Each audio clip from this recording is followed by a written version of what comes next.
sempurna dekat punggungnya kat dulu. Ikan dia nak tahu tu mereka ayo itu mejannya. Tu ya. Harus memberikan teladan. Baik, kita lanjut. Berikutnya adalah membangun kemauan. Apa itu membangun kemauan?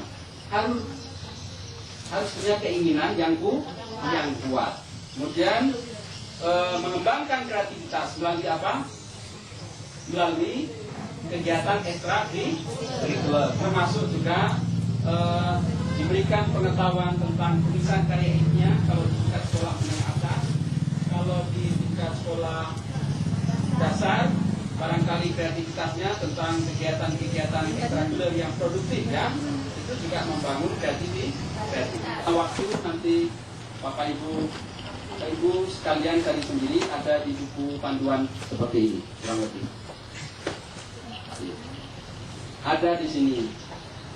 Ibu sekalian harus punya kitab ini. Kalau kita berdebat kita kuat, ya. Alah buku ada buku. Sudah harus banyak buku. Anak pada buku ada seperti ini, ya. Sekarang silakan dibaca dulu. Salah. Saya kurang jelas dengan pengertian pengembangan diri. Yang pertama itu ya Pak, mengembangkan diri merupakan kegiatan pendidikan di luar mata pelajaran sebagai bagian integral dari kurikulum sekolah atau madrasah. Itu yang saya nggak ngerti, pendidikan di luar mata pelajaran.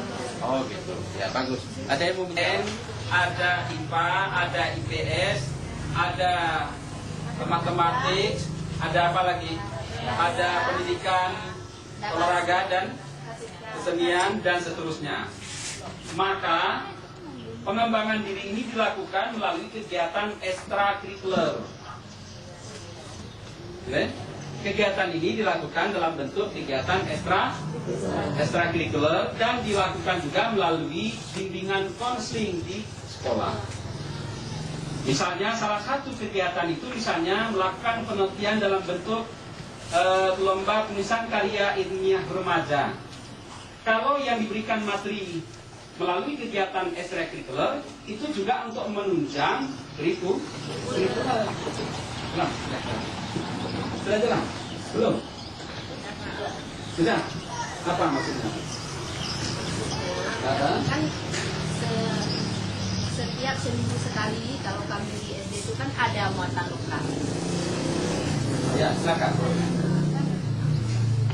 Di dalam muatan lokal itu kan ada pengembangan diri. Pelajaran pengembangan diri seperti yang Ibu tanyakan tadi, kenapa tidak termasuk dalam mata pelajaran? Enggak, muatan lokal ya muatan lokal. Ini pengembangan diri Ya, tetap pengembangan diri bukan muatan lokal ya. Kita ralat bukan muatan lokal, tetapi materi pengembangan diri. Salah satu contohnya misalnya kepramukaan, ya kan? Kemudian forum kajian Islam, ya kan? Banyak hal-hal yang Apalagi belajar tadi melakukan penelitian ilmiah remaja. remaja. Tujuannya untuk apa? Untuk meningkatkan materi kurikuler. Itu bukan pengembangan ini, Bu. Itu namanya remedial. Ya, bisa jadi itu remedial. Ya, sebentar dulu, tidak apa-apa. Supaya kita samakan persepsi, yang disebut dengan pengembangan diri adalah materi pembelajaran yang ditambah pada kegiatan ekstrakurikuler, baik secara terprogram maupun tidak terprogram. Misalnya kegiatan pengembangan dalam bentuk kegiatan-kegiatan ekstrakurikuler misalnya. Ayo kita lihat biar lebih jelas nanti ya. Silakan dibuka dulu. Paham, cuma pelaksanaan kita ini yang berbeda ya. Inilah Paham kita Pak yang kita samakan di luar itu. konsepnya begitu ya. Yang salah konsep ini. Baik. Iya enggak? Sebenarnya apa yang dipuji oleh Allah adalah ujian keimanan. Baik. Kemudian kemandirian itu yang sangat penting. Kemandirian. Jelas? Kemandirian. Maka guru itu termasuk manajemen menok kota. Cara tepat fresh baik tujuh lebih mau tu. Ingat tu kritik tu ada pun. Tu sampai dah luar tu dong. Nak kakak. Pensiunnya stroke nya hati-hati. Iya tu. yang merapat dong. Iya enggak?